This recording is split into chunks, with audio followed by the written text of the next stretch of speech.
এই দেখো আজ এখন কটা বাজে, রাত 9:30। তো এখন বা রাত্রে বানাতে হচ্ছে পরোটা। আর আমাদের এখানে আজকে খুব ঠান্ডা পড়েছে, প্রচুর ঠান্ডা পড়েছে। তাই রাতে ঠান্ডা পড়লেই আমার বাড়িতে পরোটা খাবেই, মানে রুটি কম পরোটা বেশি, এটাই। আর আজকে শরীরটাও ভালো না, তো মেয়ে হয়ে জন্মেছি, কর্ম তো করতেই হবে। তো তাই দেখো রাত্রে ডিনারে পরোটা, আর এই দেখো আলু ভাজা, আর কলা তো আছেই। আর আমি তো পরোটা খেতেই পারি না, তাই জন্যে দেখো আমার এই যে ভাত গরম হচ্ছে, তার উপর তরকারি গরম করতে দিচ্ছি, একসঙ্গে দুটোই হয়ে যাচ্ছে আমার। By the way, hi friends, কেমন আছো তোমরা?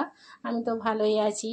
আর তোমরা কেমন আছো প্লিজ কমেন্ট করে জানিও। আর তোমাদের রাতে ডিনারে কী কী হচ্ছে সেটাও কমেন্ট করো। আর এই দেখো আর এই যে পরোটা বেলেই নিয়েছি একসঙ্গে। আমি আগে একটা একটা বেলতাম, একটা একটা ভাজতাম, তো আজকে ভালোও লাগছে না শরীরটা, তাই জন্যে একসঙ্গেই বেলে করে নিচ্ছি। তো ভালো থাকো তোমরা, বাই, টাটা, গুড নাইট।